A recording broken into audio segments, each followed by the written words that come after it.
Hello, everybody, and welcome to the Relatively Gaming Podcast. My name is Turn-Based TJ, aka just TJ, and I'm joined by Enigma 9011, aka Brett, my wonderful, fantastic co-host. How you doing today, Brett? I'm doing surprisingly well. First week back at work wasn't too bad, and I'm really excited for the weekend. But yeah, doing good. How are you, good sir?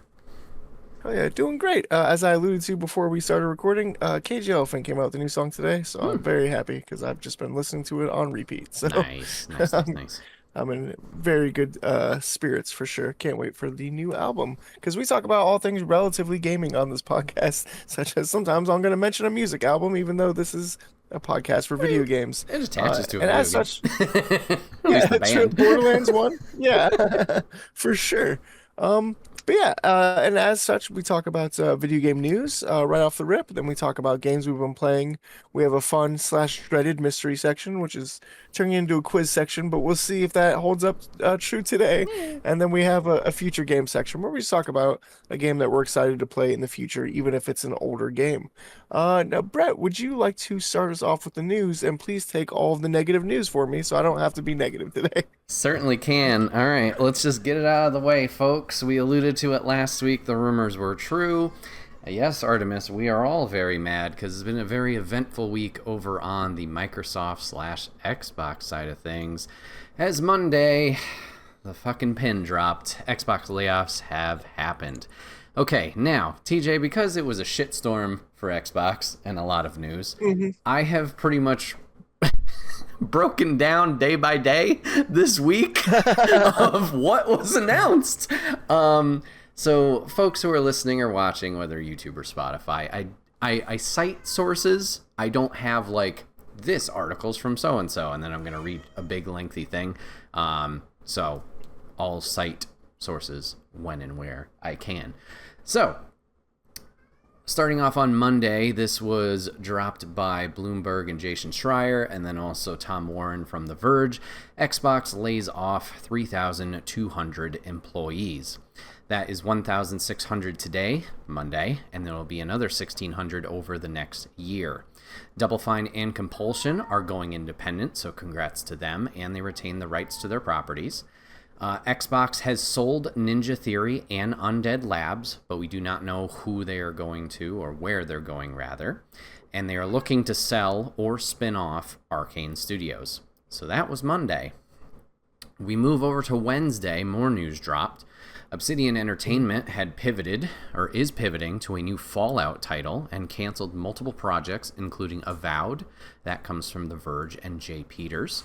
Coming from Stephen Totillo from The Game File, 500 were laid off at ZeniMax across Maryland and Texas locations. Along with earlier's Obsidian news, 52 people were laid off at Obsidian.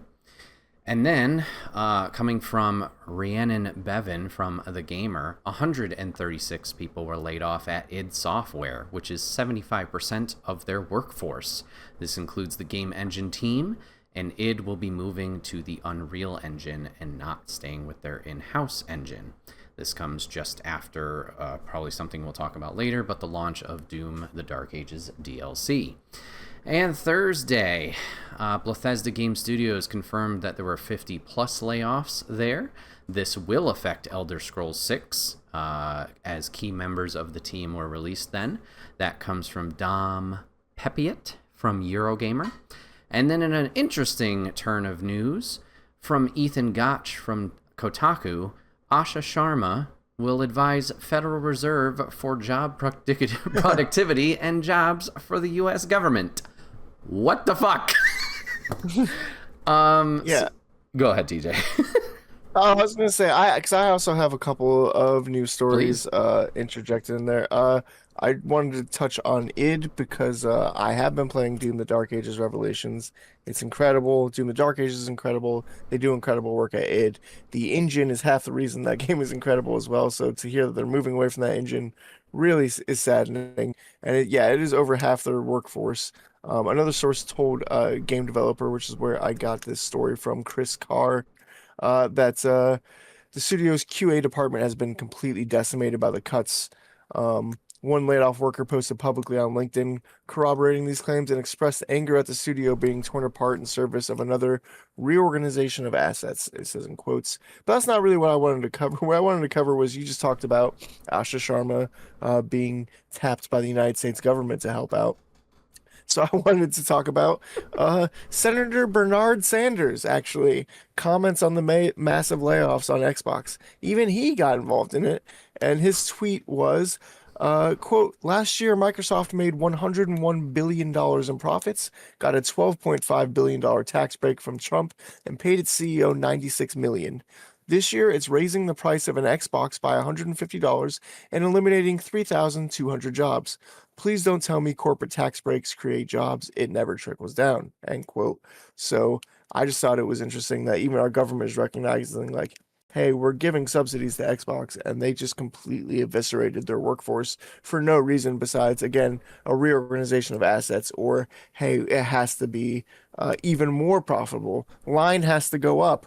Cut developers. Like, it's just really it's really disheartening that they went this scorched earth approach.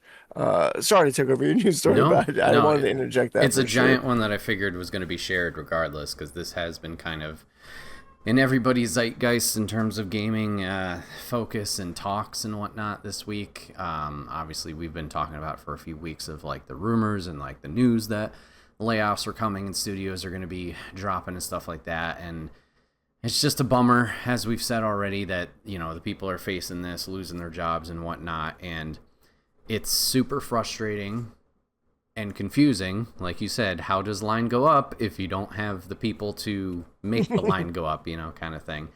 And it's not this, if we're going to talk big picture, it's not just an Xbox problem, right? You could say this about any company left, right, and center of like, oh, well, cuts happen, but then you look at the top brass, they never get a pay cut, or they walk away with these giant bonuses or whatever, and it's always the little guy who's getting, you know, smacked or cut loose or whatever. I think in terms of video game stuff, I think there was only, at least to my knowledge that I can think of, one example. There was a Nintendo example that I remember the main guy took a cut to pay his staff at that time.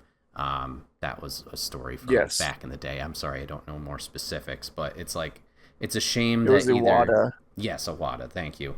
It's a shame that either, you know, that doesn't happen more. And granted, maybe it's just me being, oh, everybody should be nice and blah, blah, blah, and like treat people fairly, as we should do. But like, It doesn't make sense to me. If you have a poor leader and something goes wrong, why are you always blaming it on, like I said, the people who are the lower people here?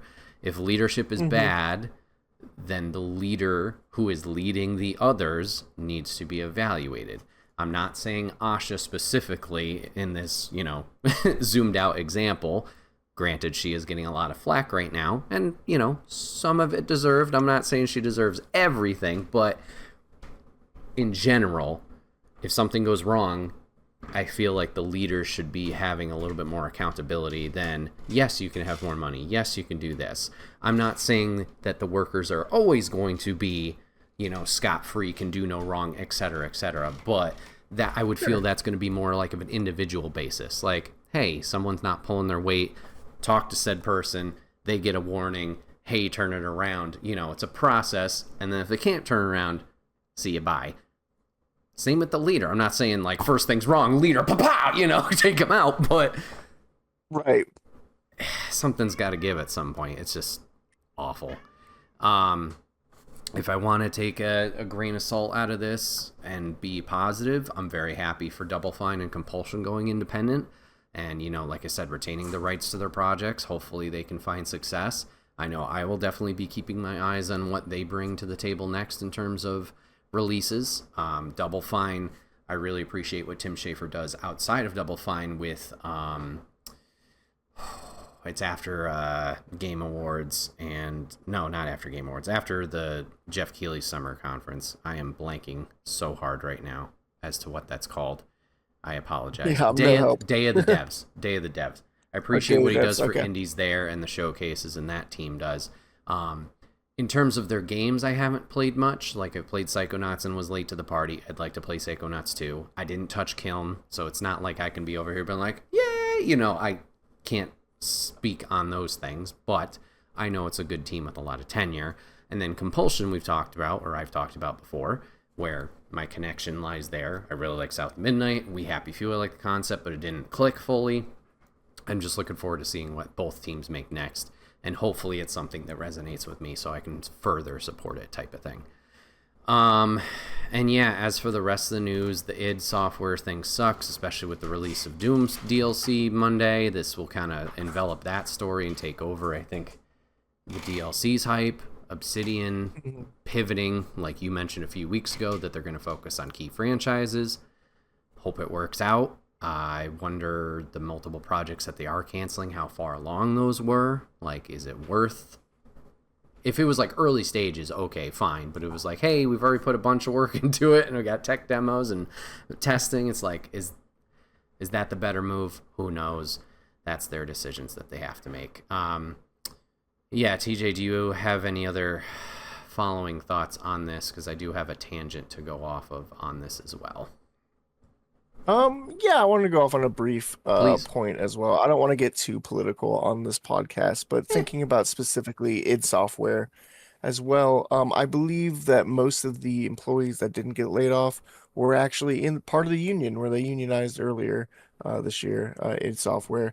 And I was optimistic about that story when I heard it because I thought that it was going to be a flashpoint in the gaming industry and more devs were going to unionize because it seems like if your game does good, we're doing layoffs. Your game does bad, we're doing layoffs. We have a merger, layoffs. We don't have a merger, layoffs. Like, it doesn't matter. As a game dev, you're getting fired, it seems like. So I thought unionization was the way to go because it seems like that's really the only way that these developers can have any sense of agency. And I'll just go back to the old union saying, united we bargain, divided we beg. You're talking about the CEOs and things like that, and it's like, yeah, if we're divided and we're not, we don't have a united front, then they're just gonna fire you like that, and they're gonna pay the CEO $437 million and give him a severance package. Like, we just see it time and time again. There's too many examples of it happening to not think that that's going to happen in the future. So I hope that the gaming industry does look at this and more unions do crop up. But I'm not hopeful in general of unionization in any sector in America. And it seems like this is one of those sectors that's going to be difficult to unionize too. Sure. I do want to give a shout out to our friends over the Trophy Room, a PlayStation podcast. I was catching up on my podcast listening this week at work because of vacation and not listening to my normal weekly, rotation of stuff. I want to give a shout out to those guys because this week's episode, so the week of the 6th and then the previous week, both episodes, they covered a lot of this Xbox stuff and are very fair about that, and obviously the stuff also going on PlayStation with like the physical media loss that we talked about last week. I thought both podcast episodes were great listens, and all three main hosts, and they had a guest person on one of the weeks, really did a great job of talking about it, and they're very passionate too, which kind of got me riled up at work of like, everything sucks, but it was good to hear like more just like people going through it, but also, like I said, had a very good professional lens on it as well. So I would highly recommend people go check that out. Once again, that's the Trophy Room, a PlayStation podcast on YouTube and podcast services. So that's one tangent. Second tangent, this comes from a viewer of the show. This comes from Papa Griff, who commented on our last week's episode. Thank you very much for doing that. If anybody else has a topic of discussion you'd like us to cover an episode, put it in the comment section down below, whether it's here on YouTube or Spotify, and we'll get to it at a future episode. So he commented here, Death of Xbox. I'll concur wholeheartedly with your sadness and empathy for those who were affected negatively in terms of employment, contracts, etc. when companies downsize. I'm not knowledgeable in terms of market shares for the gaming market, but has Xbox been in Xbox in decline, excuse me. Has it been in decline? Have they not innovated enough? In other words, has the consumer base moved on to other platforms for their gaming? As you yourselves are primarily PlayStation and Steam users, consumers, if I understand correctly. Business tends to, biz tend not to shut down, reduce unless the market tells them so by their desirability in consumers' eyes or traffic. Or have the lines of business moved on? See like a Blockbuster, Record Town, or other things like old media, as we talked about with Sony's CDs as well, or physical media. So I wanted to try and give some data here. I almost did a whole gimmick where I was a professor because we're going to cover numbers here. So I don't have much data. Okay, I'm not going to do that. I can't see shit. I don't have much data, but I did want to provide some numbers for Popogriff here and anybody else who might be wondering about this decline. Because we've talked about it a little bit, how the Xbox One era probably didn't hit as hard, and the numbers do reflect that. So this is console sales coming from VG Charts. The original Xbox, when it came out, these are total sales. The total sales for that console were 24.65 million units. So not bad. First console, pretty good. Xbox 360 generation was a whopping 85.73 million. So quite a big jump. So they got a big audience, obviously, with the Xbox, and the 360 era, they crushed it. Next, we had the Xbox One era. 57.96 million. So a bit of a drop down of almost 30 million there. And then currently, as of today, the Xbox Series, their sales has been 34.8 million. So another dip of about 23 million there. So you can see that it kind of hit that peak at 360 era and then has been dropping since.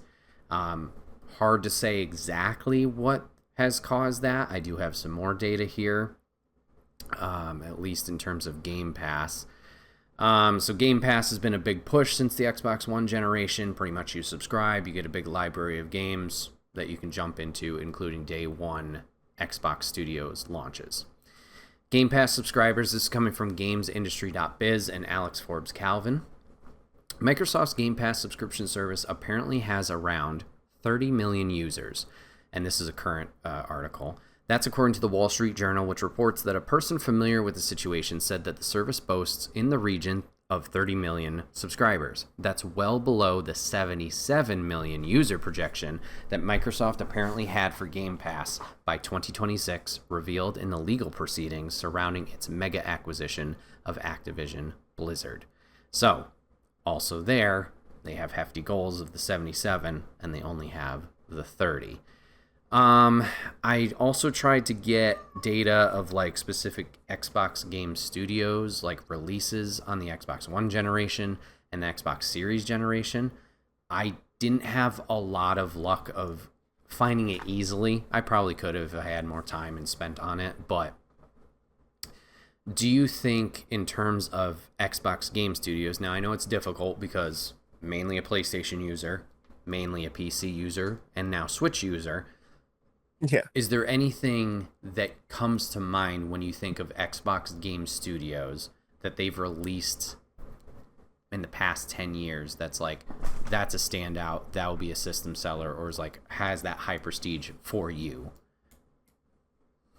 I think they do have a system seller for me specifically because, Sure. hello, I'm turn-based TJ, so they have Gears Tactics. Sure. I love Gears Tactics. It is that is a system seller for me because I love those styles of games so much, and it's done so incredibly well. However, that's really it. Honestly, I can say looking throughout their catalog, and of course, Steam Tactics, Gears Tactics is available on Steam. Sure.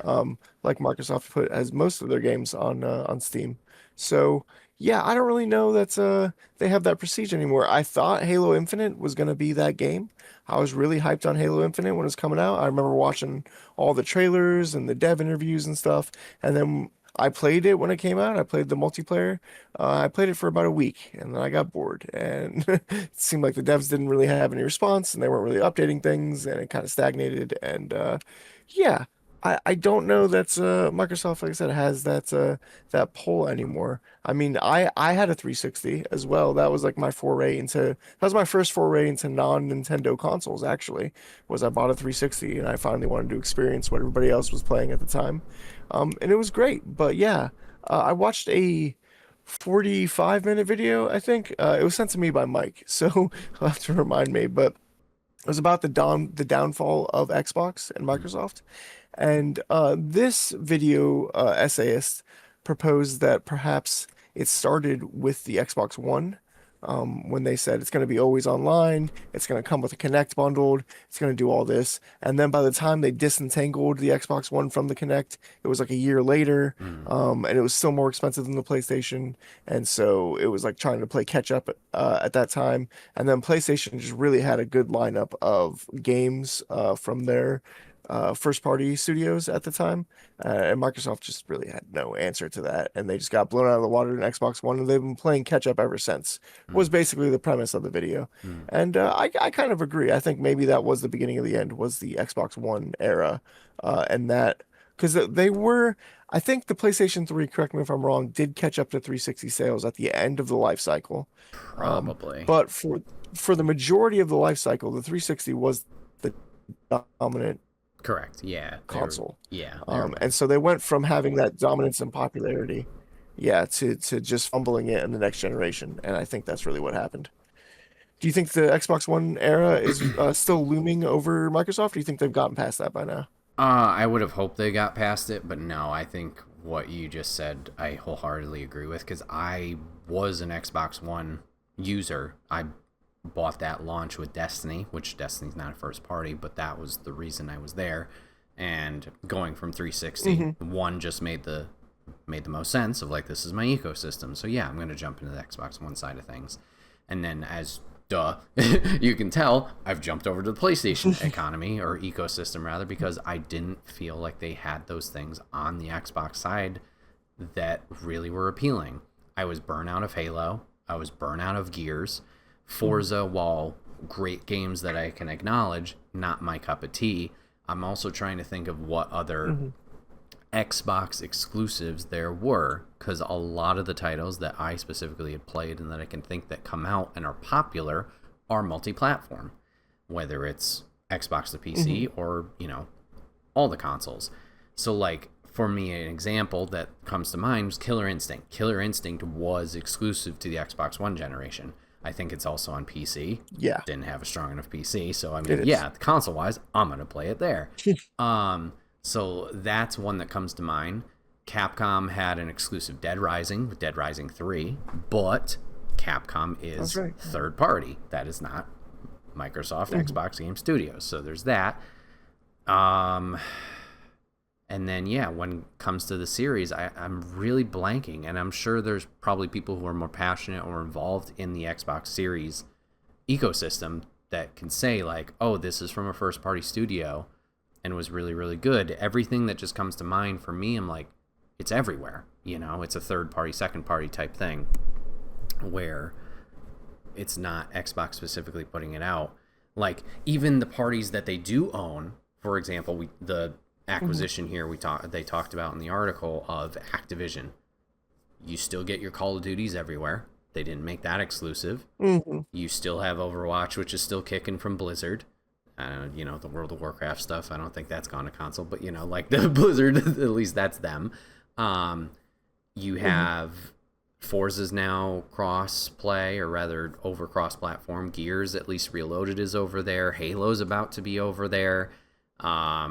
So they were it seemed like they were getting away from our box, our exclusives. So maybe now it's just the backpedaling of trying to get back to that point, and it's been rough. Yeah.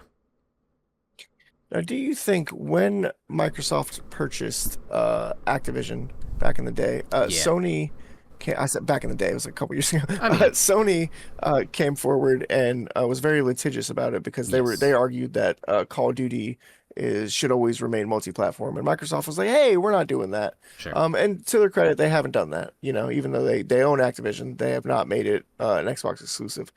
Do you think if push comes to shove and Microsoft is staring down the barrel of Xbox being closed or going into bankruptcy, do you think that they would pull that trigger and say, you know what? Fuck you. Call of Duty's only on Xbox now. Because that would be that. I mean, that's a pretty powerful system seller right there. Right. No, for sure. If it did, I think that would be a huge win for them. Granted, I don't know the popularity of Call of Duty. Like, I don't know if that's also facing the burnout. Don't get me wrong, there are still many, many, many, many people that play Call of Duty. Hmm. But is it the heights? Oof, we're aging ourselves since we talked about the 360 era of the original Modern Warfare 2, the Black Ops games. Like, I feel like after maybe Modern Warfare 3, Black Ops 3, like, I think that was starting to be the decline, and then it seems like it's been more and more, but I'm also out of that ecosystem, so I don't know. So I don't know how popular Call of Duties are. If they did that, yes, I think that would be a huge win. Can they do that is a whole nother question, because what you referenced of the litigation of Sony's side of things, these were podcasts that, like, or this was a topic of discussion podcast we're covering every single week of, like, every update of, like, the things going on and the rights. And to be honest, because it was 6 years ago, I don't remember how it played out, if, like, legally they have to, or if they're just playing nice. I don't know. So if they can, yes, maybe they should do that, because that at least would help their argument right now of, hey, get over here.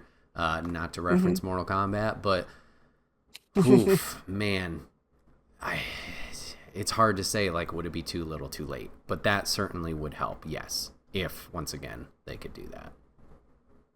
Yeah, I think maybe that's like the death rattle of Xbox or Microsoft. Like, Sure. if they really, maybe they're just holding that card close to their vest in case they're like, all right, we have a trump card just in case things go truly awry. Yeah, and I guess that would also be interesting, because then it's a risk too. Like, okay, if we do this, the audience, you're cutting them off, right, from whatever the magical number of Call of Duty players is. What's the percentage that will actually make the jump, or how many people can be like, all right, I can find another shooter, or I'm done, type thing. So it's a little Like, risk reward. can the hardware sales make up for the half of software sales being more than half at this point being cut off? Yeah. Exactly. Ah, boy. So yeah, the Xbox news, it happened. It's a bummer. I'm sure this will not be the last of it that we hear, unfortunately. Like we talked about at the very beginning, another 1,600 jobs to be lost over this year. I feel terrible for everybody who's working there now, because you have that dark cloud looming over your shoulder of, is today the day? I've been very fortunate where I haven't had that put upon me from a company side, but I have put that on myself where I overthink things, and man, that is not a good place to be. So yeah, I just feel awful for those folks, and hopefully in the grand scheme of things, the whole game industry, things need to turn around for the better, because it's just getting suckier every day. Yeah, and I think I'm also stealing this from a video essay, if I'm not mistaken. But video games are a form of art. They are an art form, a form of expression. And what Microsoft and Xbox is doing is not making an environment very conducive to producing art. Like, you cannot work under these conditions to make a quality product or a piece of art that you're proud of. Because you're just constantly clenching the cheeks, worrying about your job, worrying about, is the messaging going to change between, are we going to get a new CEO? Like, Right. these are drastic concerns. So just oy vey. Yeah, we'll see. All right, so to turn this around, I do have 3 other stories. One seems weird Good. from a selfish point of view, so I'll start with that one. But as confirmed today by San Diego Comic-Con, God of War Laufey will be on disc. That means it's releasing prior to 2028 January's Kill Switch. Haha, in your face. I told you it was soon. How soon? Hopefully in a few months. It's weird to sing the praises and be over here and excited for, a PlayStation game launch, and be hypocritical after talking all the physical stuff and how Sony's in the shithole too. Ah, man, I know. It's such a bummer. I am so hyped for that game, but it is hard to be excited for anything now, just with how, like I said, the shit storms everywhere. So it's like, Yeah. I don't know. So, cool. That's happening. You know what else is happening is really cool, at least as of recording this week. Summer Games Done Quick has been going on this whole week. Shout out to Mike Towndrow, creative director over there and good friend of the show. Seems like they're having a great time over there, raising good money to help out people as they're speed running, doing a lot of crazy antics over there. I've caught a few clips here and there. I've never actually like sat down and watched a game's done quick because it just baffles me that people are just breaking the system and hacking their way, not hacking, but you know what I mean, doing things that the devs did not plan for to go through these games very, very quickly. But if you want a good laugh, you want to see some very impressive gameplay from a wide variety of titles. I saw Balatro speedrun is going on today. If you're nostalgic like me and you want to see a Scooby-Doo PlayStation 2 game get ripped and teared through speedrun style, you can do that. If you're into old school pinball, they had that too. So I would highly recommend, if you guys want to smile and enjoy something, go check out those live streams. I'm sure the VODs are over there. Probably on YouTube is your best bet. But once again, summer games done quick. And last but not least, a game we have not played for many, many months. Jubilee, I believe, drops today in Marvel Rivals. She is following the hit episode of the X-Men 97 show, where apparently she had a moment like Gambit. Something cool happened. So, just convenient timing that she's going to be dropping as a strategist, I believe, over in Marvel Rivals. So, maybe we'll try her out and we'll talk about her next week, throwing some fireworks and some shit. But yeah, Xbox kind of dominated the news for me this week, so the rest of them were just very picky. Oh, here's this, trying to find something. So we weren't in the dumps, at least entirely, for my news section. But TJ, let's go over to you. What do you got for news, sir? Well, first, I just want to say about Marvel Rivals, half the characters are X-Men characters at this point. Like, no shit. It's kind of insane. Nightcrawler, please? Please somebody make Nightcrawler? Okay, sorry. It's one of the leaked ones. We'll see. Yeah, we'll see if that comes to fruition. Also, the second character behind Jubilee for this season is Apocalypse, right? No, it's the Hood. It's the Hood. Oh, okay. I saw something with Apocalypse. No, Apocalypse was part of the cinematics, and I believe Apocalypse just got murked in the Season 9 opening cinematic, I believe. Oh, that's sad. I wanted to play as Apocalypse. Thought that would be cool. I don't really know what his abilities would be in the game, but, you know, it'd be cool. Yeah, Egypt powers. So 99% of my stories were also Xbox related. I will say the only one we didn't cover is you were like, let's not talk too bad about the CEO of Xbox, Asha, but I'm gonna clown on her a little bit because by Harvey Randall at PC Gamer, Xbox's CEO wants its games to cater to, quote, more than 1 billion people each day. Oh yeah, or yeah. 24 times more than the peak population of Steam, which is delusional. I want Xbox to be one of the few companies that entertains more than 1 billion people each day and gives everyone the opportunity to create and connect. I know we can achieve this goal. Xbox has many of the most beloved franchises in entertainment history, talented studios around the world, and we will return to growth in 2027. Now, I get that she's just talking about being optimistic about her gaming brand, especially after everything that just happened, but like, you think you'd want to crunch the numbers a little bit so you're not just saying like, I want every gamer on Steam and PlayStation to log into Microsoft daily. Yeah, you could have been a little bit better with like a realistic goal or something. I don't know. Yeah, the optimism's great, but oofa. Oof. Yeah, she just sounded like Austin Powers. She's like 1 billion players. I mean, I'd like to live in Disney World, but that's not going to happen. Yeah. Yeah, absolutely. She's like, I want 1/6 of the world to visit Microsoft every day. Yeah, that's crazy. Actually, 1/7, I guess, at this point. I don't know. It's been a while. So yeah, there was that story. I think that's the last of my Microsoft stories. That one's Doom. Oh, here we go. From Anthony McGlynn at Games Radar. Dev tells Valve to fix Steam's exploitable 2-hour refund policy, as over 55,000 players refund his short game and even brag about it in reviews. The game in question is Paddle Paddle Paddle, a quirky bit of friend slop, which is a term I've never heard before. God, friend slop, in which you guide 2 people downstream on a raft. One person controls the paddle on one side, another on the other, or you can do both by yourself for a bit of QWOP type chicanery. It looks fun and it's quite short, clocking in at under 2 hours to complete the whole thing as is. And as that's the threshold for Steam's refunds, besides owning the product for 2 weeks, you can guess the predicament this has created for solo developer Zoro Arts. This should not be possible on Steam, he says in a Twitter post. Would be cool if you could finally do something about your refund policy. Got dozens of reviews like that and 21% refund rate, even though the reviews are 90% very positive. So yeah, a lot of people are finishing the game and then returning it, that is an exploitable loophole. It's kind of shitty. I agree, and I don't mean to be the piece of shit here that I'm gonna sound like. Okay, Okay. this is in my opinion, one of the biggest benefits of Steam is this 2 hour refund. I play a game, I don't click with it. If I'm in that window, I can get a refund. I think that's amazing, and that's the only place that can happen. You know, obviously, if I had a physical disc, I could take that back somewhere and sell it, but I can't do that. PlayStation, with future titles. Anywho, but yes, for this individual's 2 hour, or rather less than 2 hour game, yeah, that is a bummer. I wonder if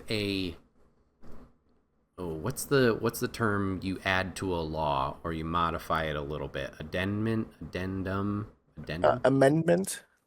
Amendment? Is it? Oh, are you talking about an addendum? Yeah, thank you. That would also work. Okay, Yeah. cool. Maybe Steam's just gotta tweak it a little bit and be like, okay, I don't know how this process works, so I have game. Hi Steam, here my game. Here details about my game. It this long and whatever. If they could be like, oh, I expect players to finish it in under 2 hours, or it's 2 hours and less. Maybe you adjust the refund for those specific games. There's got to be some kind of workaround, because there's been games I've played that are shorter than that too, so that's got to be sucky. Now you would also expect they're not charging $20 and then for the smaller experience, but yeah, for a solo dev like that to have great sales and then people to be like, haha, I refunded it, thanks for the free experience, that there's got to be a tweak. I don't know exactly what that tweak would be to be good or match, but yeah, that is a big bummer. No, I agree with you about it being one of the best parts of Steam, especially because Steam is a PC platform and not everybody has the same computer. So you don't know what games are going to be compatible with your computer. There's been games that my computer should be able to run because it's way more powerful than the required specs. And yet, for whatever reason, one of the components of my computer does not like something in the game. That happened with The Division, for example, and I returned that game. I was able to return it, even though my PC should clear The Division easily. I should be able to run 2 copies of The Division at the same time, but it did not want to run smoothly. So I was able to return that. But yeah, this is just one of the unintentional consequences of that policy, is that there are going to be smaller games that fall through the cracks. And really the only solution that I can think of, I think the only answer they should be doing is just to have human people. You hire them to go through and look at these reviews, look at these return policies, I should say, and make a human decision of okay, this game is 60 hours long. They played it for an hour and a half. They can get the refund. Or this game is, an hour and a half long. They played the whole thing and now they're trying to get a refund. You're just going to need to make that human judgment, I think.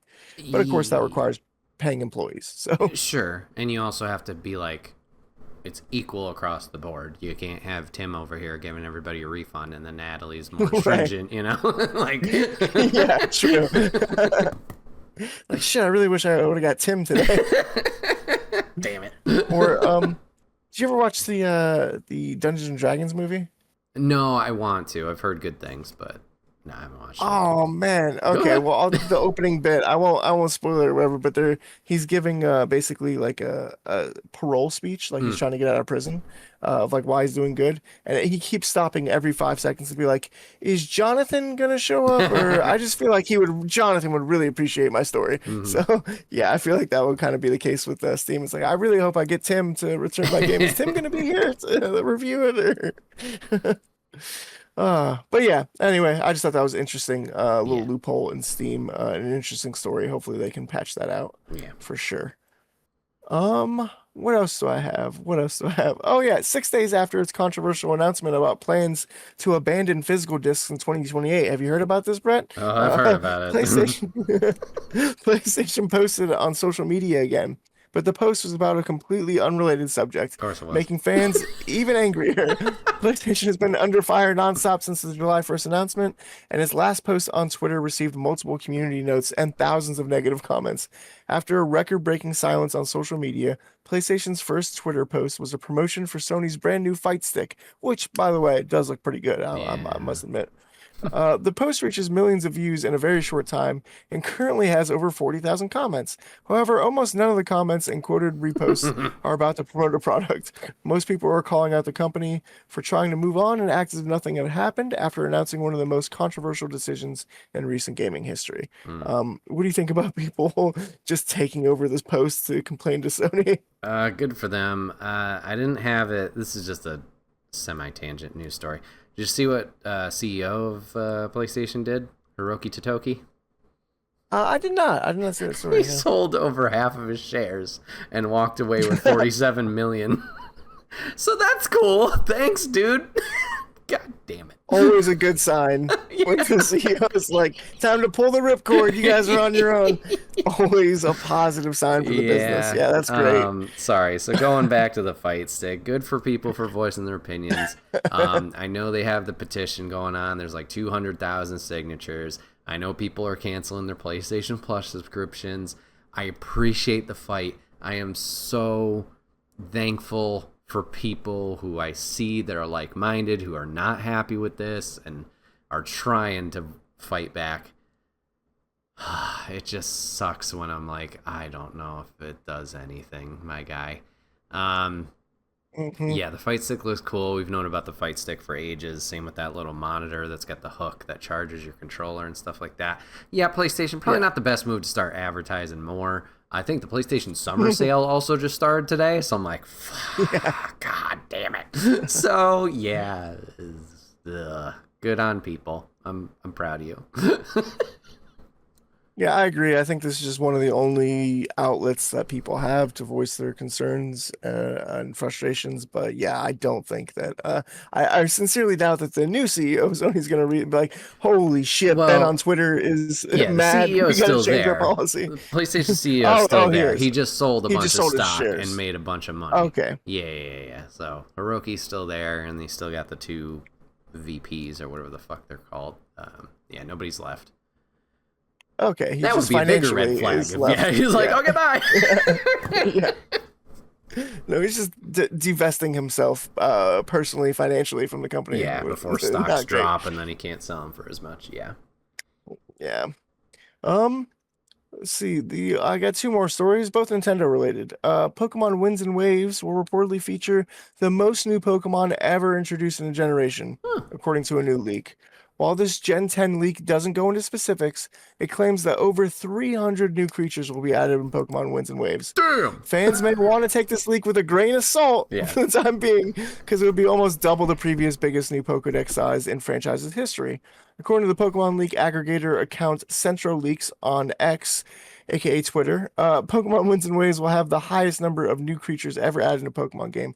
Currently, Pokemon has 1,025 creatures total across its 9 generations, but this leak alleges that the new Gen 10 game will add 300 more. This would account to close to a fourth of the total Pokemon in existence of True, making it a hard rumor to believe Yeah. without substantial proof.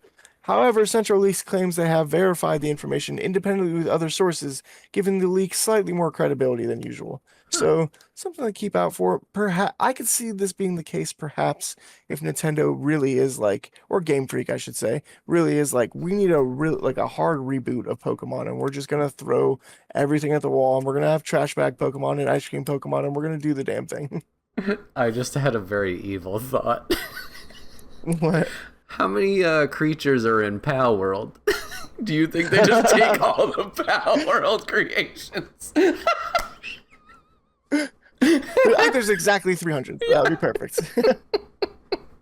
Oh wow. I wouldn't put Nintendo beneath doing such a thing either. They tried They'd be like, suing "Hey, we're Pal not World. stealing." It didn't work out. So, fair game, loving more. Jesus. Yeah, like we're adding 300 Pokemon. 100 of them are from Pal World, 100 of them are from Digimon, and 100 of them are from Shin Megami Tensei. And they all have guns. They all have guns now, yeah. And you have to cut down trees and eat every 5 minutes. Oh, and then my last piece of news is also Nintendo related, and that's going to be that Mario Kart Tour is shutting down on September 29th at 11 p.m. Pacific time. So, yeah, moment of silence, everybody. That's yeah, a bit of a bummer. I did enjoy playing Mario Kart Tour when it came out. It was a very shallow experience though, so I got bored and moved on like most people. Did you ever play Mario Kart Tour or? No, can you remind me what this is? I just saw it in passing. I was like, oh, okay. It is a mobile app. It's like a phone game that they made for Mario Kart. So Gotcha. not as involved, but honestly not as bad as you would think. It actually had some good quality about it.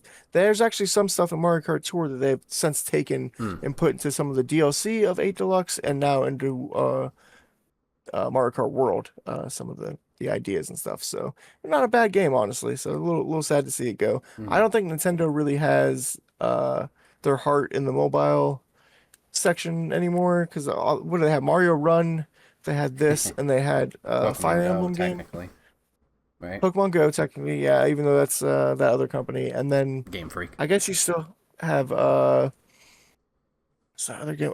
Animal Crossing Pocket Camp. I think that game is still going strong as well, which that's also pretty fun, but again, very shallow. So. Sure. Yeah, it was something they tried and invested in, or at least it seemed like they were pushing hard, and then just like others, just like nope, we're good. Absolutely. But that's going to be it for the news for Relatively Gaming for this week. So thank you everybody for listening and tuning in. Hopefully we didn't crush your gaming spirits too hard because now we're going to talk about what gets us excited, what we've been playing, what's been bringing us joy this past week. So Brett, what have you been playing this past week? I mean, if we did crush your souls, you can hop on the boat with us. There's room. All right, anywho. What's been bringing me joy this week? Well, Duck Detective, The Ghost of Glamping has been bringing me joy this week. I talked about the first game last week and how adorable it was, and The Ghost of Glamping was just as amazing, if not more, of the original. Happy Broccoli, the team who made this game, did a lot of like quality of life stuff, which I really appreciate. That was added from the first game. You have a returning character of Freddy Fredersen, the little gator that you run into in the first game, who was adorable, and you kind of tag along with him on a camping trip, and his girlfriend's there. And it's like first this weird detective thing or case of like, wait, you have a girlfriend who is the girlfriend, and then it turns into this whole spooky narrative of like, oh, there's a ghost on the campsite, and then you find out that there's like insider trading and like war secrets being messed around with. It's so fucking weird, but in the best way possible. Highly recommend everybody goes check out both of the Duck Detective games.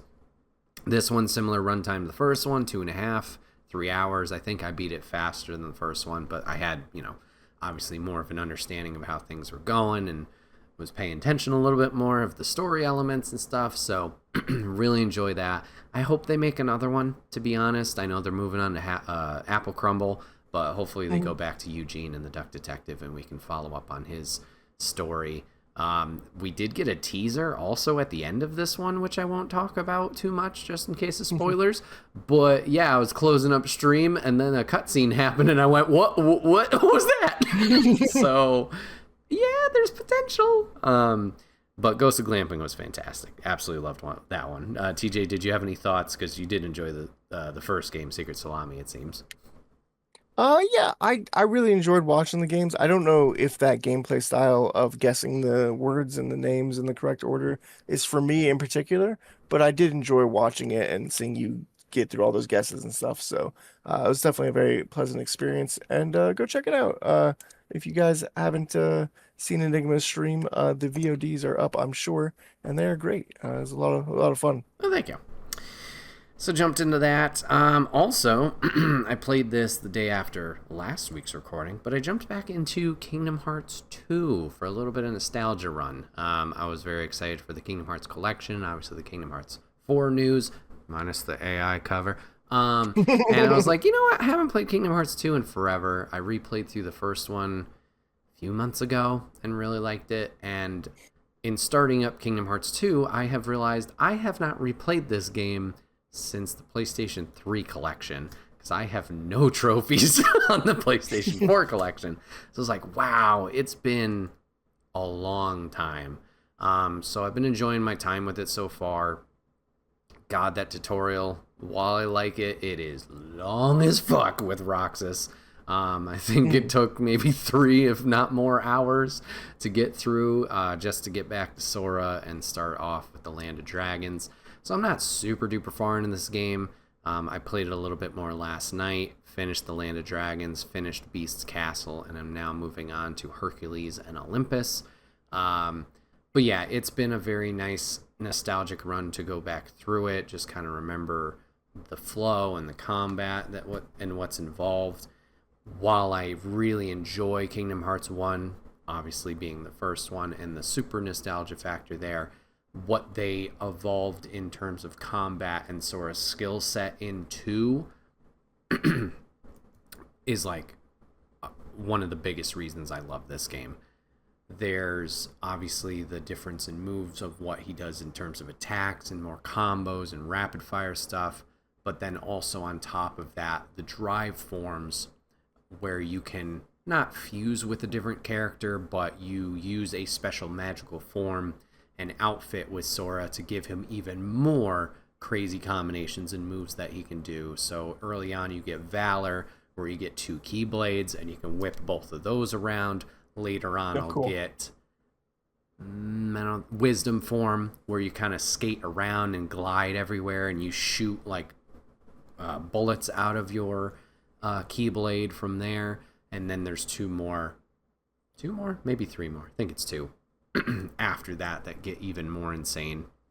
So having a great time with that, and also enjoying seeing what the final mix added to the base game.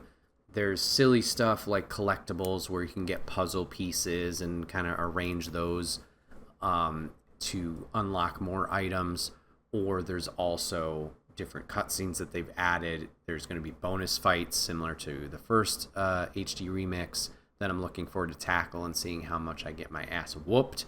I've never beaten Sephiroth as well in Kingdom Hearts 2, so I hope at some point I tackle him and rage a little bit there, but we'll see. We'll see. Maybe it'll be like Kingdom Hearts 1, where it only took a few tries.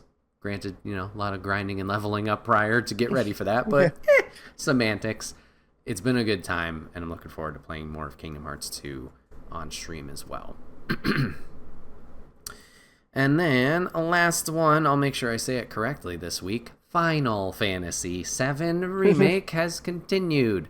I was a little too big for my britches. I have not completed it. I am currently on chapter 14 or 15. I am scaling to get to Shinra headquarters, so I'm scaling a bunch of rubble using a grappling hook and going up the buildings here. I have really enjoyed it. From what I've played, everything since last week has been new to me. I had gotten to the point with Reno and Rude in Chapter 9. That was where I had left off years and years ago at this point, I believe 6 years ago based on trophies. So now jumping into it, just seeing all the new stuff, it's really got me excited.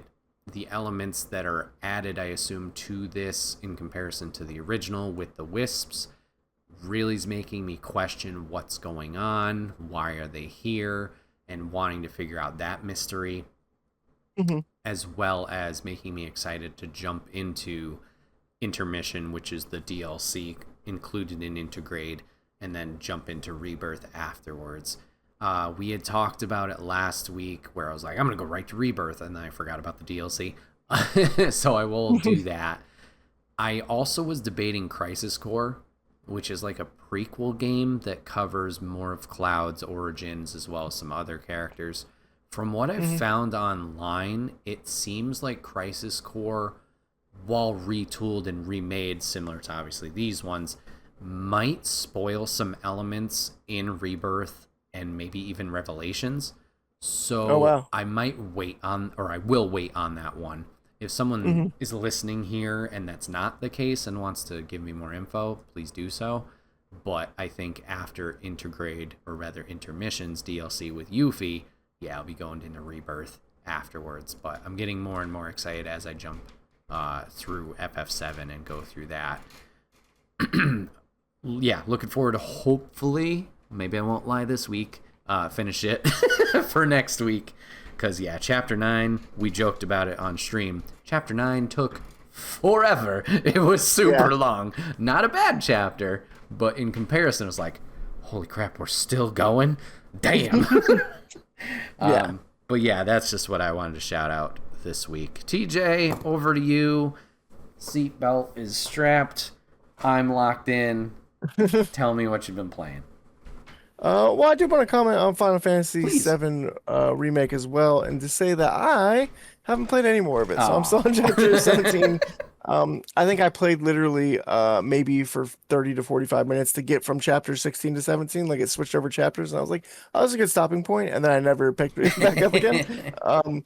So hopefully as well, I'm hoping that I can finish it for next week, and then maybe we can talk about our finale Yeah. experiences together. I think that'd be cool. But this week, the only game I've really been playing is Doom: The Dark Ages Revelations, the DLC. I've been playing that a lot, and I do just want to have a quick aside before I jump into it, and just say that like I feel like I'm in a gaming slump right now as well. I don't know what that is, but I just want to remind the viewers that sometimes it's okay as well to be like, I don't feel like playing games right now, so just haven't really felt like playing a lot of games. But Doom: The Dark Ages Revelations, I have been playing. First and foremost, I just want to shout out and say it's cool that it's $20. I think that's great. They could have charged more for the things they did, like updating the repertorium, adding maps and stuff, adding all the different weapons and everything that they did. But we'll get into that in a little bit. I definitely should have played the base game before jumping into the DLC because it gives you some like end game content at the very beginning. And I was like, "Oh, brother, I'm a little rusty." So I was getting my ass kicked every once in a while. But it was fun to play with the end game build and like new maps and stuff. Again, it was like, "Oh, this is great." It gives you about an hour of that, which I did not expect. It gives you like an hour of end game build where you're just doing like these end game rooms and stuff, which is really cool. But then you get stripped of your abilities, kind of like Metroid. It's not really a spoiler. It's about an hour in, including your shield though as well. Your shield gets Captain America, like Avengers Endgame style, where it just gets fucking ripped. So no more shield for you. Instead, you get the chain spear. And the chain spear, well, right off the rip, I did encounter a bug where the meat hook chain spear action never gets assigned to a controller binding, which I know it's like, okay, well, you're on PC, so just bind it yourself, which is fair. But it also happened on consoles, which they don't have as easy time binding controls. So you can actually switch it from Southpaw and then back to normal, and it'll automatically put those inputs in. That's what I had to do at least. But yeah, you get the chain spear, and it's very cool. You can still parry the green attacks like you can with the shield, but to do so, you have to push B, so it's a different button to parry, and also you're swiping the spear, so you're kind of like hitting it like a baseball bat. So the timing is way different for parrying the green attacks. Also, you can throw the spear at enemies or designated hook points, and you'll start propelling towards whatever you threw the spear at. But you can also like wiggle around. It sounds weird, but like you can hit an enemy with the spear, and then you can like hold left, and you'll like fly to the left as you're flying towards them.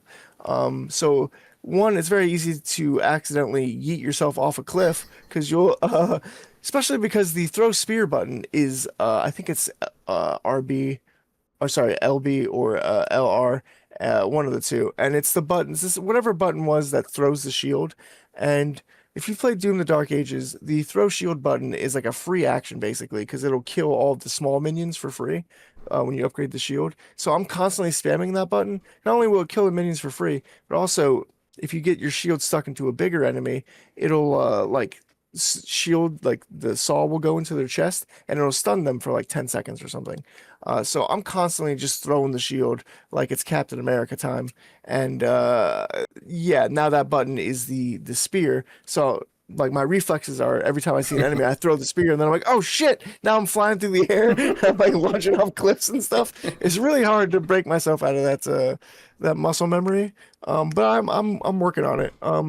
It's really cool. There's a whole new upgrade system and tree with the spear as well. They kind of reset your upgrades as well. Like your not only does your shield get broken, but then your suit gets broken as well, the Predator suit.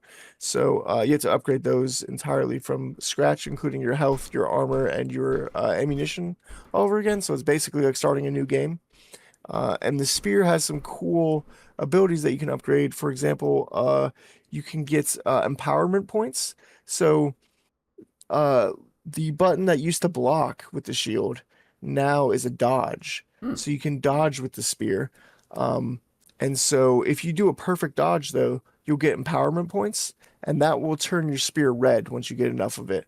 Once your spear is red, you can then do like a super move basically, like where you can do like a spear stab or you can like slam it on the ground or something. So it is really cool to play with the spear. It's completely different play style where you're like dodging around constantly, trying to get those perfect dodges, you, zipping around with the chain spear shot, where you're flying around and stuff, trying to avoid all the enemies instead of the shield where you're blocking them and stuff.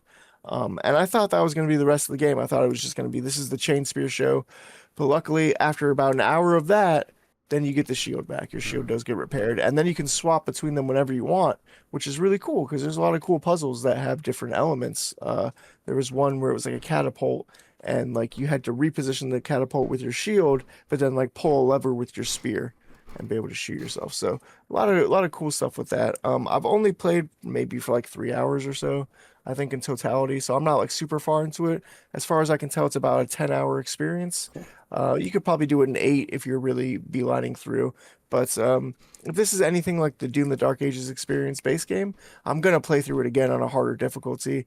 And what I like about all these combat options now with the spear is now I can do a challenge run and say, hey, I'm gonna do a nightmare run, but I'm only going to use the spear. And I feel like runs like that could be really fun because I do want to get better at the spear and stop yeeting myself off the cliff. I would like to improve my skill there, but it's been a lot of fun. Like I said, with the spear, it feels like a completely different game. It feels like it really does feel like you're playing a combination of Doom Eternal and Doom: The Dark Ages. Like it feels like a perfect marriage because in Doom Eternal, you also had to dodge, if I'm not mistaken, right? Or like an Correct. air dash. Yep. Yeah. So you have that air dash, but also you have the sprint from Doom: The Dark Ages. So you're just a fast motherfucker with a spear. Like you're just going around. It's pretty cool. Nice. But yeah, that's really all I've been playing. Hopefully I can check back in next week. Like I said about Final Fantasy VII, but also perhaps I'll have finished Doom and I'll have more to say about that because I also really enjoyed the story too. It's actually pretty cool. You're stuck in purgatory. So you're trying to get out of purgatory, and it's really interesting the way they portray purgatory in the story. So just really interesting stuff. But Very yeah, cool. that's all I've been playing. So now we're gonna get into the mystery section, aka recently the quiz section. Now I alluded to this off podcast as well, Brett. But basically, have you heard of the game Two Truths and a Lie? Yeah. It's pretty self-explanatory. In the title of the game, tells you what it is. Yeah. You say two truths and one lie, and then the other person has to guess which one is the lie. Well, in this one, it's going to be fake patch notes. Oh, God. So I'm going to give you a game. I'm going to give you 3 patch notes that the game had, and you're going to tell me 2 of those patch notes are real. One of those patch notes is a false. Okay. You have to tell me which patch note is a lie that I made up and which actually is a patch note in the game. I'm going to keep score. You get a point for each one, right? I think I have 14 questions, but some of damn. them I kind of truncated. So, okay, yeah, 13 questions and a bonus question. Okay. So we'll say 13. So if you can get 7 right, which is over half, Mm-hmm. I will not make you play Hotline Miami on your stream because I feel like Oh, you would hate that pressure. game. Yeah. Pressure. Yeah, I saw for context, he was playing Angerfoot on his stream, and I was like, "Oh, it looks like Hotline Miami." Because I looked into it, by the way. Mm. Everybody says that game is Hotline Oh, Miami, yeah? but in 3D. Yeah. So if you don't like Angerfoot, you definitely wouldn't like Hotline Miami. Yeah, I like aspects of it. I'm just really bad at it. So I'm like, Well, also the thing you said that you didn't like about it, where you're like, it's really fast, you die, and then you reset. Like that's the Hotline Miami loop. You just that's die, fair. die, die, Yeah. die. Yeah. I love Neon White, which is the same thing. It's just Mhm. yeah, for some reason this one I'm like, I can't fucking do it. Yeah. Well, we won't make you that frustrated because you're gonna get 7 right. Yes. I believe in you. We'll see. So for this first one is gonna be Minecraft, a game you know a Minecraft. lot about. Yep. So, patch note number A is axolotls can now play dead to avoid hostile mobs. Oh. Patch note number B, bees can become angry if players wear leather armored dyed yellow. Or patch note C, goats now ram armor stands. Which one of those is completely made up? Boy, howdy. Okay. Because my hesitation, I don't play this that often.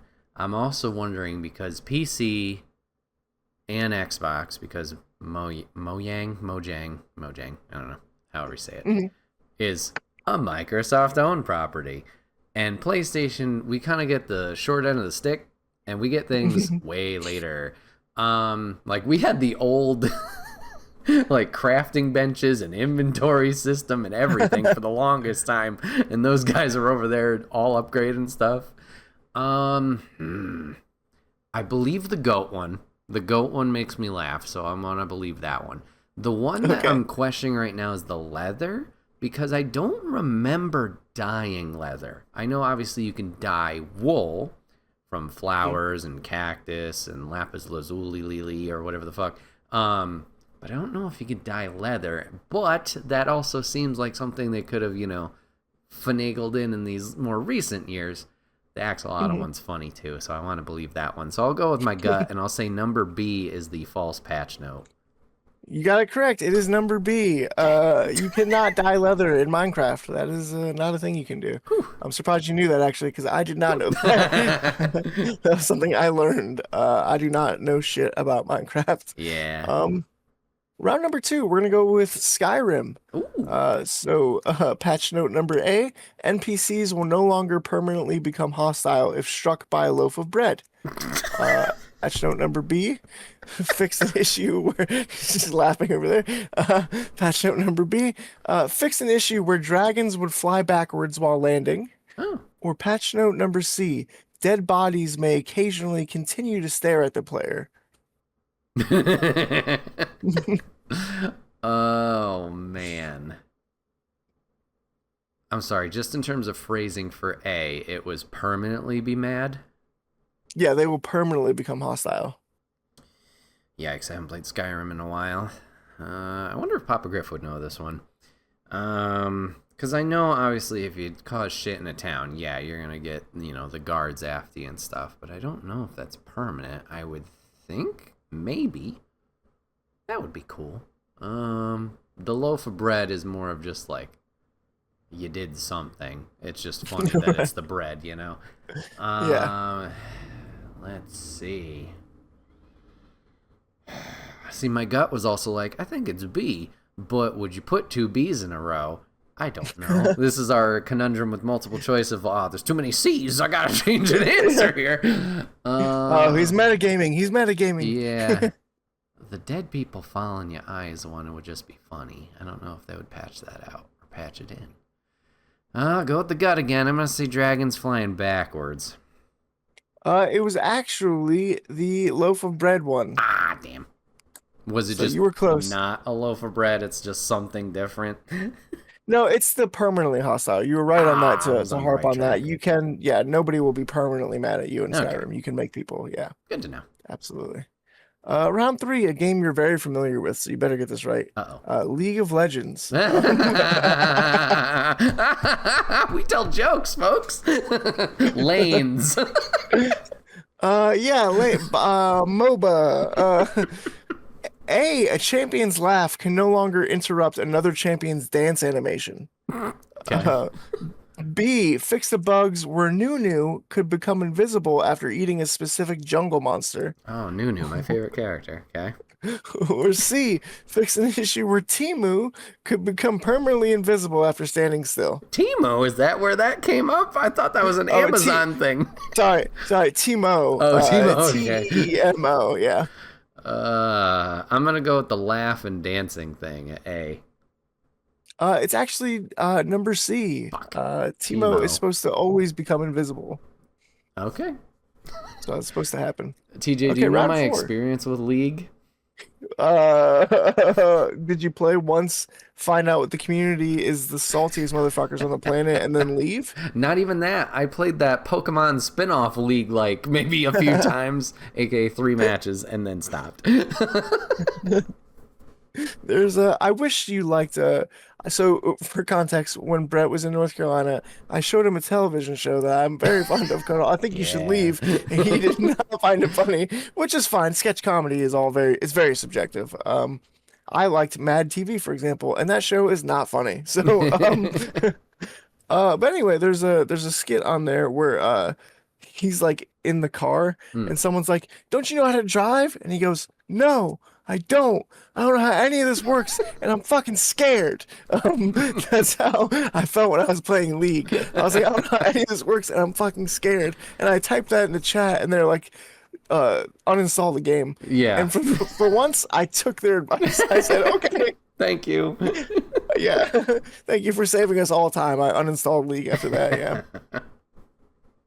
Okay, this one's for Fallout, so also perhaps Papa Griff will get this one right. Yep. Number A, Brahmin occasionally spawn on rooftops. Patch note number B, fixed an issue causing companions to repeatedly walk into walls. Or patch note number C, fix an issue where enemies could become friendly after exploding.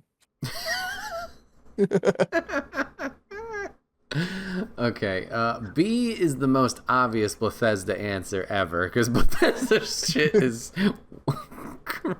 like crap. Bethesda sometimes. NPCs never walk. They into got walls, some jank. They happens. got some jank. Yeah. I could believe the Brahmin spawning on roofs. So it patched it so they do spawn on roofs, or it patched it so they don't spawn on the roofs? I don't know. The patch note just says Brahmin occasionally spawn on rooftops. Doesn't say fixed or anything. Oh, okay. And then they get friendly when they explode. That sounds false, but I like the joke. So C. It actually was A. Brahmin occasionally spawn on rooftops, was it? Yeah. They did have to fix an issue where NPCs became friendly after you exploded them. Okay, now to a game that I actually do like. No joking this time. Baldur's Gate 3. Number A, fix an issue where companions would repeatedly kiss invisible characters. Hot. Number B, fix an issue where characters could accidentally romance themselves. Even hotter. Or patch note number C, fix an issue where a squirrel could interrupt an important boss fight. Oh. Huh. That would be a pretty important one. Unless you're dying. You're like, squirrel! Save me! Save me! Somebody save! It's just the fucking squirrel. I'll say B, loving themselves. That's correct. It is B. Yes. Back on All right, you got 2. You need to I get know. 5 more. I know. I'm counting. I'm like, ah! Okay, Fortnite. What? Yeah.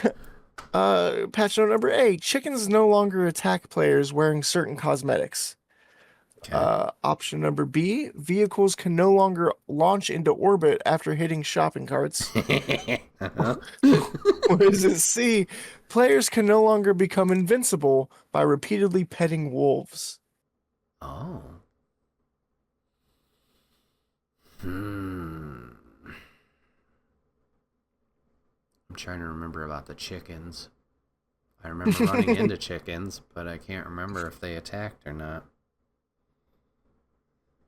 The thing seems stupid because it's supposed to be, oh, it's just cosmetic. It doesn't help you win, so that would be unfair in value, I feel. Right. Uh, so does that make that one the false one? But the invincible... No, you're not invincible when petting things. Because I've been fucked up by getting distracted left, right, and center. Brother, so... Hold on, so one of these is false. Can you repeat them all? Sure. Chickens no longer attack players wearing certain cosmetics. Vehicles can no longer launch into orbit after hitting shopping carts. And players can no longer become invincible by repeatedly petting wolves. So one of these is a... Oh, god damn it. I think I'm getting too confused with, like... Was it patched out or patched in? I don't remember petting wolves.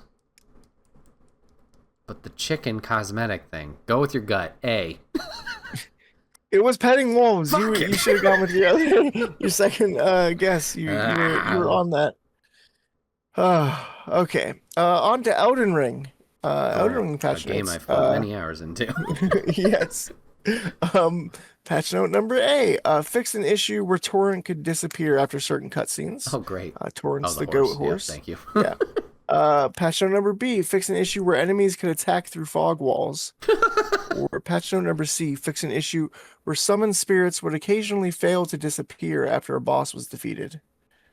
Oh. I rewrote this one twice to make it harder, so I appreciate it. you're welcome. I feel like they would have their fog wall shit figured out by, what, the 5th, 6th iteration of these games they've made? So I'm going to go with C and spirits. Granted, the online component's been a thing for a while. I don't know if spirits are online players or if it's a NPC, but I'm going to trust my gut and go spirits. It is C. You're correct. It is spirits. The spirits were the ones, they were not other players. They're like little NPCs. You can basically play Pokemon in Elden Ring. Oh, interesting. You can summon people. It's pretty cool. Now this is a game you've definitely played. Yep. Helldivers 2. Super Number Earth. 8. Stratagem beacons no longer stick to certain enemies. Okay. Patch note number B. Players are less likely to salute while being launched through the air. Or patch note number C. Pelicans can no longer crush players after extraction. I'm assuming Pelican's the ship? Is it like Halo? Yes. Okay. Yeah, the Pelicans are like the extraction ships, I believe. Can you repeat B again? Yeah, players are less likely to salute while being launched through the air. That's unpatriotic. Yeah, let's go with B's fake because they're all about patriotism. Damn, B is fake. You got me on that one. Super Earth. Super. Although I will say, if I ever get shot through a cannon, you best believe my ass is gonna be saluting. Okay, on to Overwatch. Number A, Cassidy can no longer throw his grenade at teammates. Number B, Mercy's wings occasionally disappear after emotes. Or number C, Junkrat can no longer launch himself into the sky indefinitely. Okay, the first one, you can still do that. So wait, can you repeat A? Yeah, Cassidy can no longer throw his grenade at teammates.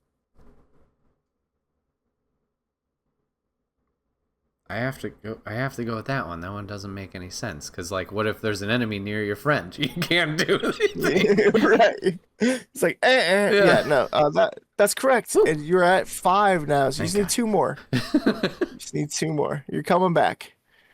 Okay. World of Warcraft, a game you're also very familiar with. Yep. Number A, Murlocs now blink less frequently. Great. Cool. Number B, certain fish were swimming upside down. Okay. Or number C, players can no longer become permanently tiny.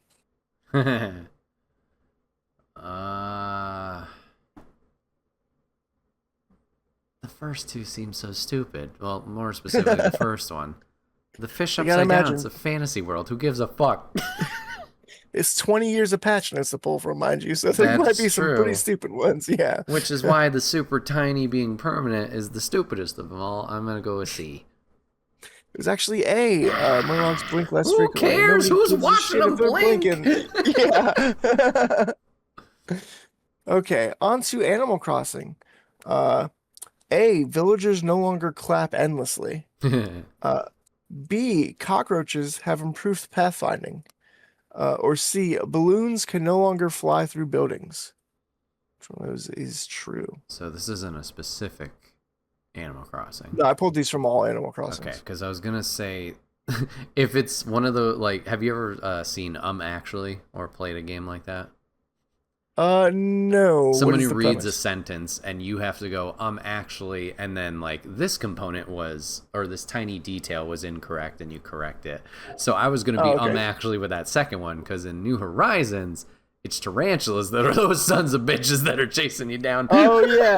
Not the cockroaches or spiders. They may just be spiders. That was always a jump scare of like, oh shit, and you gotta run or you die. Yeah. But yeah, maybe there's cockroaches in the other ones. I have no experience with the other ones. Balloons flying through buildings. Would they care?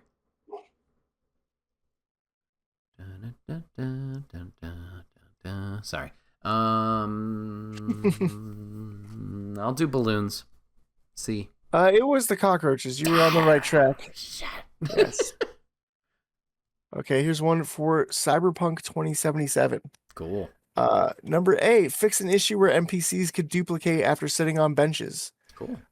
Number B, fix an issue where vehicles occasionally fell from the sky. Or number C, fix an issue where vending machines would insult players. Okay. CD Projekt, another jank studio from time to time. Yeah. C seems like more of a feature than a bug, so I'm gonna not touch that one.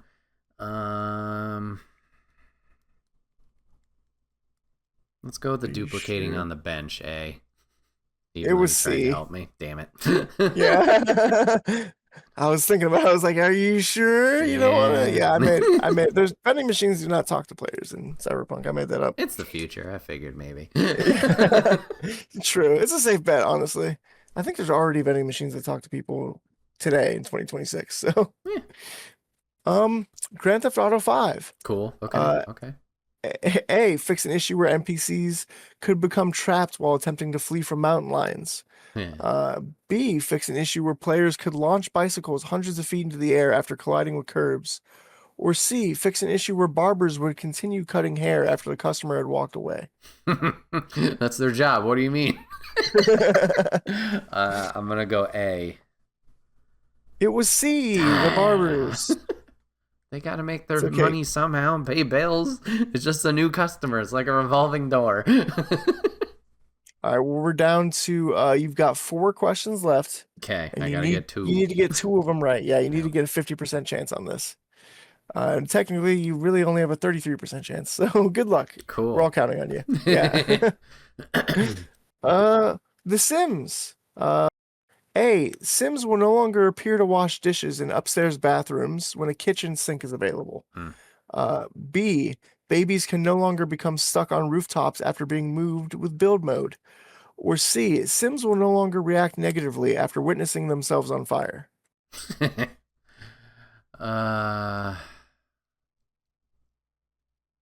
I think it's B. I think it's the baby. It was the fire one. Son of a gun. Okay. Yeah, they still freak out. Okay, round 11, Oh, yeah. Destiny 2. That was dumb of me. Yeah, no. Okay. Destiny 2. Go ahead. You're good. Number 8, fix an issue where guardians could remain invisible indefinitely after interacting with certain objects. B, fix an issue where players could damage raid bosses with snowballs.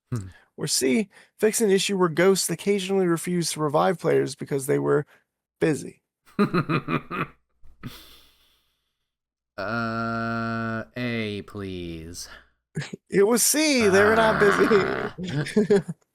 All right, you gotta get the next. Oh, there's three questions. Never mind. We're good. We're good. Everything's gonna be fine. Everything's fine. What do you mean? Uh, I have one in the bonus, I think. I don't know.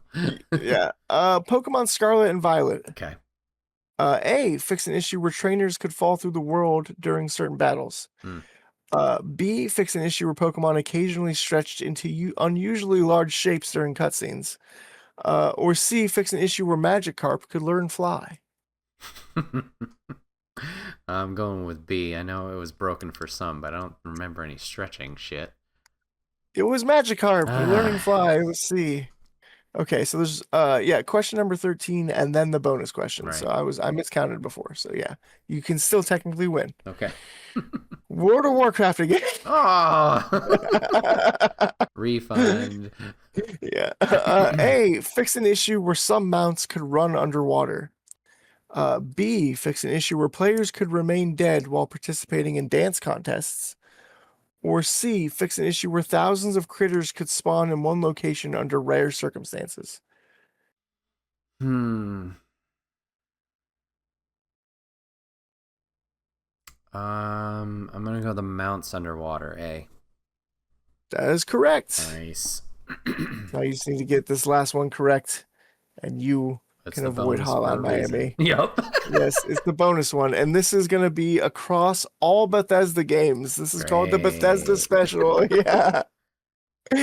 A, fix an issue where companions could continue talking after being launched into the sky. Um, B, fix an issue where horses could stand vertically on mountains. Or C, fix an issue where guards would accuse players of stealing arrows they had just been shot with. I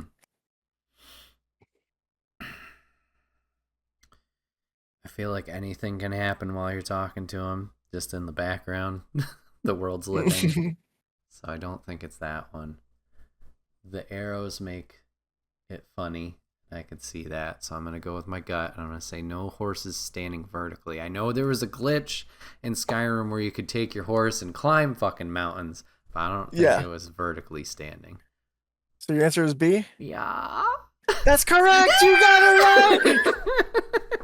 Just when I think you can't get any lower, you go and do something like this and totally redeem yourself. Drama. That's great. Stakes. All right. Awesome. Thank you for doing my little quiz there. Thank you. That was fun. I was doing 2 truths and a lie for a group for an icebreaker, and I was like, you know what? Let's just make a video game version. There you go. Let's just do that. So that's going to conclude our little mystery section here. So now we're just going to get into the final section of the podcast, which is a future game that you're excited to play. Brett, what's a game that you're excited to play next? So I'm enjoying Final Fantasy VII and kind of like, ticking off something from the backlog. So I am going to my backlog again for this next title. Granted, this one's not as old. It's only a year old. But it really piqued my interest when I saw it and watched some gameplay from it from a streamer that we both enjoy. And that game is called The First Berserker Khazan. It's coming from the Steam page. The First Berserker Khazan is a hardcore action role-playing game. The player will become Khazan, the great general of Pellos Empire, who overcame death and sets out to reveal the incidents that led to his downfall and seek vengeance on his enemies. This comes from developer Neopol and published by Nexon. If you guys like your Dark Souls-likes, this is another one. And Khazan looks really cool. He's kind of giving Kratos vibes where he's very angy in the first 3 games. And yeah, I just really like the art style. And like I said, from what I've seen of gameplay, it's got a very cool visual aesthetic to it that looks really, really cool and I jive with. So hopefully, when I finally jump into this at some point, this is a Souls-like where I can learn and do decent at, like a Lies of P or a Black Myth Wukong, and not another one where I just get punched in the face repeatedly. Hopefully I can make some decent progress on it. But yeah, it's got a cool like cell-shaded art style along with these impressive vistas. So yeah, looking forward to it. Yeah, very cool. I did watch a lot of live streams for that game when it first came out. There's a lot of people playing it on Twitch. Yeah. And yeah, it looks incredible. It looks like one of the better or best Souls-like games on the market right now. So That's cool. I'd be excited to see. Do you think you would stream that game, or do you think you would play it independently? Possibly. It's always risky with the Souls likes because I'm not great at Mm. them. Where it's like, okay, do I want it to be? I mean, obviously, ideally, you want it to be entertaining, where it's like, oh, the struggle, me freaking out, everybody laughing and that. But then if it gets to the point where it's no progress is being made for this extended a lot of time, I always get Mm. in my head where it's like, I feel down, we're not in a good mood, people are feeling like they're wasting their time, and then it's just like not a good experience for a lot of people. And I think that's why I kind of rage quit out of that final boss of Liza P and Overture's DLC, Mhm. where I was like, it's just there's no good energy right now. So it's 50-50 of like, you can have a good stream with it if you can, not you, the royal you, I can stay out of my head and stuff like that and just remember to have fun with it, and not get so hung up with progress. So if it could be good energy, yes, but maybe not. Okay, that's fair. Yeah, that is completely fair. I understand that. I've streamed, I think 2 times in my whole life. But I think even in that I felt the pressure. I was playing XCOM when I streamed, and I love XCOM Enemy Unknown. I'm not like the best at these kind of games though. I just enjoy them a lot. So I felt the pressure where I was like, what if someone watches my VOD and like, you're not playing optimally, actually, you should have use the pistol and hide behind train number section. I don't know. So I understand that pressure as well, and also not wanting to bring the vibe down and get Yeah. upset and stuff. So that's understandable too. For my game, I'm playing a little known indie game. Maybe you've heard of it because you're Ooh. into indie games more, but most people have not. I've never heard of this game before. Fresh off the presses, it's this game called Cuphead. Hey. Yeah, I've never played Cuphead in my whole life, but I really like the art aesthetic. And the reason I haven't played a Cuphead is because it's hard and it looks frustrating. And I've been known a time or two to be frustrated as a gamer and rage quit games. But I think I don't know.